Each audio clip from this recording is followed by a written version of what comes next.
What's going on in the war? Maybe I'll start with the fact that President Trump has extended his okay here extended the deadline until March 27. Now, additionally, okay, he has kind of deferred for 10 more days. I think that he is very smart, or he's got a good gut actions. I think that he's getting a lot of time to replace the USS Ford with other vessels, and to get more troops to the area, and to at least be portrayed as giving chance to every slim opportunity of solving it in any other way. Before he started hammering, and then before he hits continuously, he's continue. Both U.S. forces and Israeli forces are continuing bombing military infrastructure, and bombing IRGC infrastructure, and so it's not that they're not doing, they're kind of showing leniency towards like power plants and so forth, while gaining more time. I think that the president did avoid declaring this as a war. He calls it an operation, and this way he doesn't have to run it by Congress. To say, from an Israeli standpoint, I can understand what he's doing. If I were to be an American citizen, I would maybe prefer my representatives to have a say about it, but then it would have been limited to 60 or 90 days.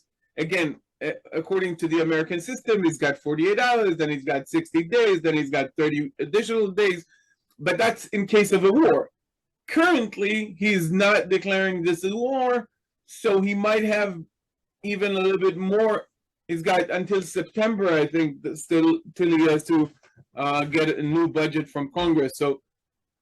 So I understand the mechanics of it a little bit, but it's kind of an iffy move as far as the internal politics. It's not to call it a war. I don't know what's the definition of war. Maybe in American standard, it's not considered to be a war. Again, I think that Israel benefits from having the American forces shoulder to shoulder with us. Again, America benefits from it as well, but I'm saying that it's more of an internal politics issue of America, not the Israel side of it. Okay. Again, Israel and America are dealing with naval assets, submarines. Trump, I think, said 144 vessels, or again, I don't know how many vessels of the Iranians were taken out. As far as high-value targets, the IRGC Navy commander and his team were taken out just yesterday or the day before yesterday in a targeted strike by Israel. Again, this is the only surviving member of the higher echelon of the IRGC. The general commander, the commander of the army, the navy, the besieged, all of these were taken out. The only surviving member of the high upper echelon, they all have replacements. The only surviving one is Ismail Ka'ani, who replaced Qassem Soleimani. And the joke is that he is working for Mossad. This is why he is able to, that's the joke. And the joke went so far that, I don't know, maybe the Iranians are even, and the Arabs are all, taking it seriously. I have no idea. But that's Ismail Ka'ani, the only survivor from the higher top echelon of the IRGC. But they have replacements. It's a big military. Okay, so the missiles. So missiles, dropped 90% from the beginning of the war. Now, in the last few days, day or two, they went up a little bit. Why? Because of weather. Okay, when the weather in Iran is not good, the sorties are of the planes, of the jets, are not as useful, not as useful as they are in good weather. So the Iranian can release a little bit more missiles. So they, instead of 10 a day, they go up to 20 a day or something like that. Again, they work nicely. They try to cover different parts of Israel. When I say nicely, I am being ironic a bit. But yeah, they got me today in the gym. So in the middle of the gym, I had to, go to the safe room next to the gym. But it's amazing that the gym was packed. Everybody's there. There is an early warning. Nobody's doing anything. Everybody's continuing, because sometimes you get the early warning, you don't get the siren. But the moment sirens went off, everybody went to the safe rooms, and afterwards came back. Israelis are, by now very, very used to both being, both working according to the recommendations of the Home Front Command, but also like trying to continue life, which is amazing. No school, so it's crazy, but it's already the Passover vacation, so practically they they made it all the way to the Passover vacation. The school kids are thrilled. Remember, these kids have gone through COVID and the war of the last 3 years. I don't know. I have to start asking what year the engineer that built the bridge I'm driving over graduated, because I think the schooling of I'm not sure. It's a good idea to drive over all of the bridges that these engineers are gonna make, because half of their studies they did like remote, and all of their work they submitted by AI. That's for sure. Anyway, so that's a little bit about that decapitation. We've talked about the IRGC Navy commander and his team. Ghalibaf and Araghchi. Ghalibaf is the chairman of the parliament, and Araghchi is the minister of foreign affairs. Were temporarily removed from the elimination list because of the so-called negotiations, which they kind of deny existing, but that's what's going on. Again, I think that Israel has kind of changed a bit the emphasis from creating conditions for internal change to weakening military, because of the unclarity as to the time frame of the war. And if you're gonna have to stop, you might want to damage as to the extent of your abilities, the ability of the Iranians to stock and reproduce the ballistic abilities. By the way, the ICBMs to Diego Garcia, we haven't talked about these, which, surprise, surprise, we've talked about the IC, the intercontinental part of ICBMs, and lo and behold, they are able to shoot rockets 4,000 kilometers or miles or whatever to Diego Garcia, which means they can cover Europe. And as a matter of fact, the fact that they were able to send a satellite to space really informed anyone who was open to that possibility, that they do have the ability to shoot farther than they were willing to admit. Because sending a rocket to space is akin to having an ICBM that goes far. So that's a bit about that. Lebanon, as I said, very interesting, the internal situation in Lebanon. I don't know if you follow, anyway, so the Lebanese government decided to expel the Iranian ambassador. Some parts of the government in Lebanon, the chairman of the parliament, who is a Shiite, is always a Shiite. For the past gazillion years, it has been the same guy. He's called Nabi Birri, and he urged him to remain in Lebanon in spite of being expelled by the government. Yeah, he urged the Iranian ambassador to stay in the country and not to leave it, even though the government issued, declared him as a persona non grata and asked him to live. I don't know if he left already. I think he did.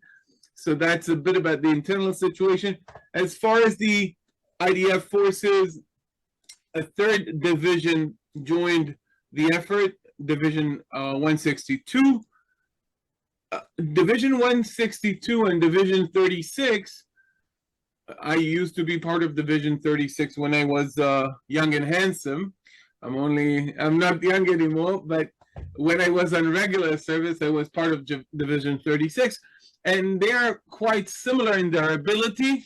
They are maneuvering divisions as opposed to Division 91, which is a regional division. So every confrontation in Lebanon would immediately involve 91, which is the regional division, and then 36, and now 162nd was added to the effort. When you see Division 99 is joining, you'll know yours truly is there. I'm not currently where some of our troops are. We are not as a division there, not yet. So Hezbollah, the IDF is attacking Hezbollah's gas stations and bridges over the Litani River. We've seen the Litani. The Litani is about, it really depends where, as far as the border, but between 20 miles or 19 miles, let's say, in the coastal region between Israeli border, between Rosh Hanikra and the Litani River, up until to 10 miles roughly, or a bit 12 miles in when you go east. When you go to the Metula is very close to the what's known as the knee of the Litani River. So we've seen the map last week.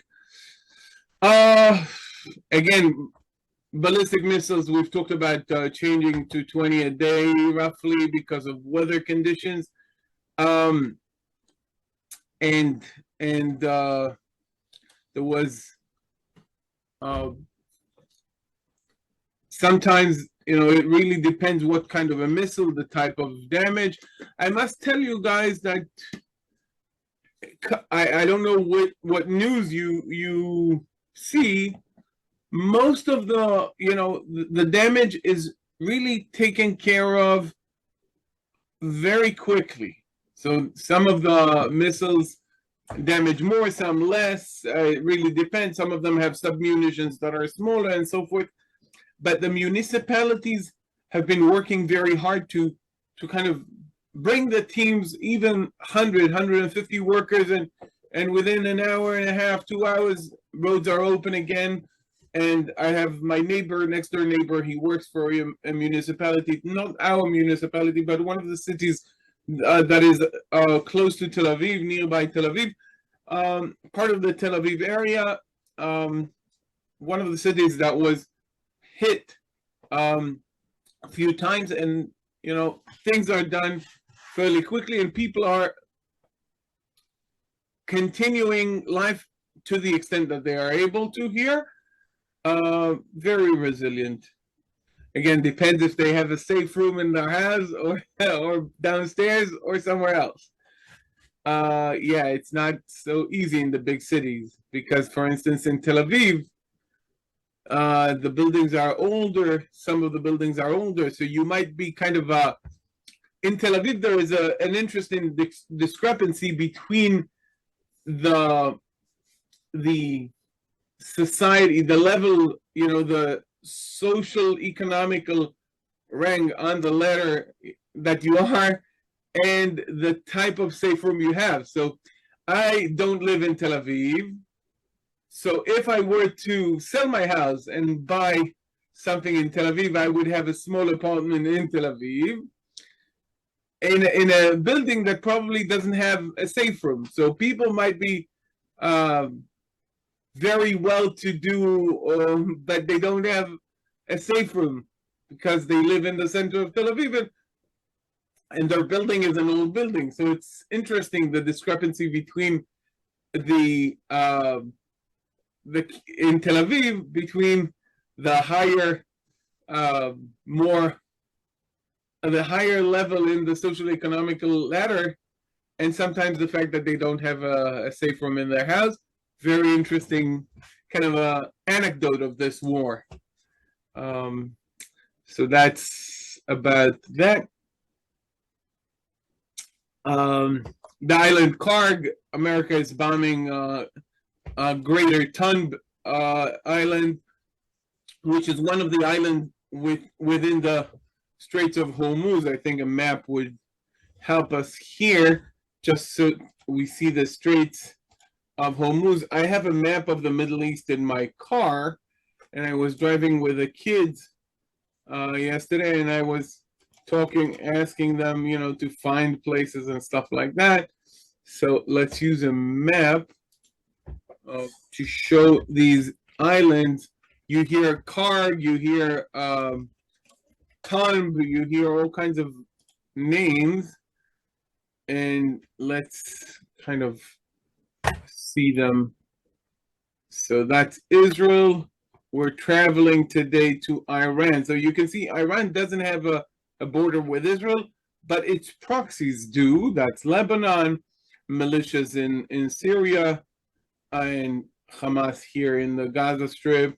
This is the Egyptian border and the Jordanian border, and we're traveling to Iran. Okay, this is Iraq, and we're continuing east to Iran, and you can see Iran is big. Okay, it's big. Just look at the comparison to Europe. Okay, it's the size of half Europe, roughly. You see Europe here. Romania, Ukraine is the biggest country in Europe, and you can see how Iran makes it look small. Okay, so zooming in on the Persian Gulf or Arabian Gulf. You know how you have this Mexican Gulf, Gulf of America stuff? So the same stuff goes with this Gulf. If you want to insult a Persian, you'll call it the Arabian Gulf. Okay, if you want to insult an Arab, you call it the Persian Gulf. Okay, it depends whom you want to insult.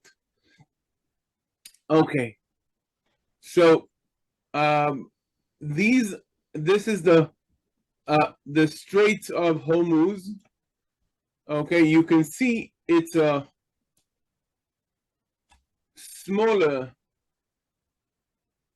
part in the sea.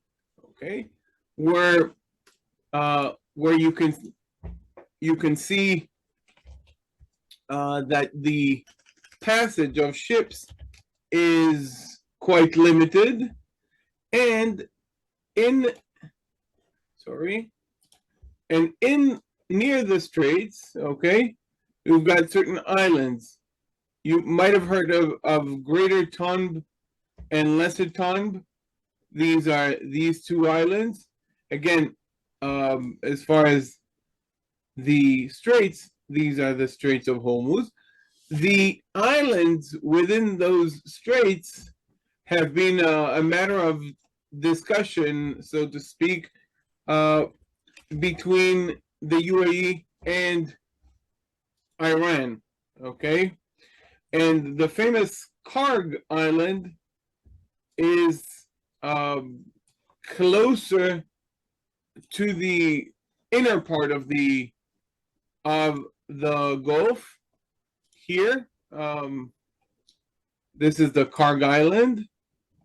Okay, it's not on the straits, but it's near Bushehr. You might have heard the name Bushehr in the context of the nuclear plant, big nuclear plant in Bushehr. So these are closer to the straits, the Tunb Islands, and Kharg Island is here near Bushehr, and they're all in the Persian Gulf. Now, by closing the Straits of Hormuz, note which countries are affected. Okay, so Iraq has a slight outlet to the sea, not the main affected country, but affected. Kuwait, Saudi Arabia, even though Saudi Arabia has an outlet to the Red Sea, but most of its oil is produced here. Bahrain, United Arab Emirates, Oman has an outlet beyond the straits, but that's in Qatar, which is again smaller and surrounded by the territory of Saudi Arabia. So that's the Gulf countries, the GCC. You might have heard that, and I hope the map helps better understand the situation. As far as the oil, it doesn't go to America. This oil, it goes to India, goes to China, goes to Europe. America actually has a surplus of oil production and gas as well. But a lot of the oil and the gas for other people does go through the Straits of Hormuz. We'll see. We'll see what happens at the end of the day with the Straits of Hormuz. And just concluding with the ridiculous discrepancy in the demands. Demands of the Iranians. The Iranians demand compensation. Okay, they demand that every ship that sails through Hormuz would pay them $2 million. Removal of sanctions. Cessation of activities of Israel against Hezbollah in Lebanon, a different country, and that Donald J. Trump is going to shoeshine all of the the IRGC commanders' shoes or something like that. Or yeah, that's. I think